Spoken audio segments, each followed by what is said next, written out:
scientifiques fascinantes qui donneront envie à votre enfant de poser son téléphone et d'aimer la science. Placez 3 bougies de hauteur différentes dans un même récipient hermétique. Pouvez-vous deviner si elles vont s'éteindre de la plus haute à la plus basse? Un œuf est rond. Comment le faire tenir debout rapidement? Un enfant commencera par saupoudrer quelques grains de sel pour faire tenir l'œuf debout facilement. Le même principe permet de faire tenir un œuf sur un autre œuf. Étalez une couche de sable dans une assiette, versez un peu d'alcool comme carburant, mélangez du sucre et du bicarbonate de soude dans un rapport de 4 pour 1 et allumez-le. On dirait qu'un serpent noir sort du sable. Placez une pile à l'envers sur un aimant permanent. Posez une bobine de fil de cuivre sur la pile. Sous l'effet du courant et du champ magnétique, la bobine tourne. C'est le principe de fonctionnement d'un moteur électrique. Versez de l'eau au centre de bonbons arc-en-ciel disposés et vous verrez les molécules de colorant se diffuser dans l'eau, formant une grande roue colorée. C'est le phénomène de diffusion moléculaire. Lorsque vous mangez une mandarine, pressez vigoureusement la peau face à la flamme d'une bougie et vous découvrirez que l'écorce contient une énergie puissante. Suspendez une bouteille d'eau minérale sans fond à l'envers, placez-y 2 balles de ping-pong identiques, puis remplissez-la d'eau. Vous constaterez qu'une balle flotte tandis que l'autre coule au fond, c'est la poussée d'Archimède et la pression de l'eau.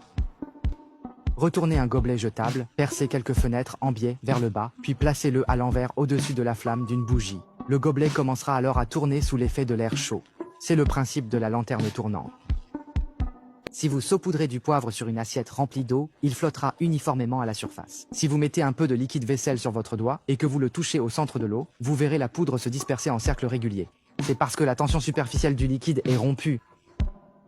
En suspendant un film d'eau savonneuse et en y plaçant une boucle de fil fermée, si vous percez le film d'eau au centre de la boucle, vous verrez que la boucle se transforme immédiatement en un cercle régulier et elle peut même se déplacer librement sur le film d'eau. C'est cela, la tension superficielle des liquides.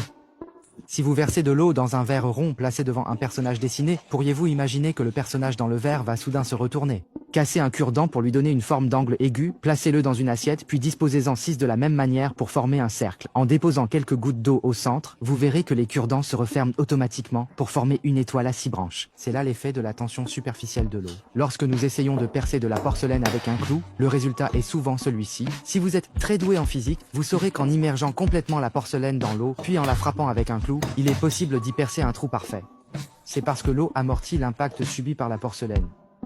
Versez une boisson colorée dans un verre, puis ajoutez une feuille de colorant préparée à l'avance et remuez plusieurs fois.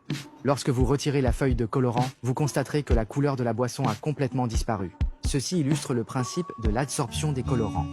Une simple feuille de papier plate ne peut pas supporter de poids au centre, mais si vous la pliez en forme de vague, elle peut non seulement supporter un gobelet vide, mais même un verre rempli d'eau sans s'effondrer. C'est la force de la structure.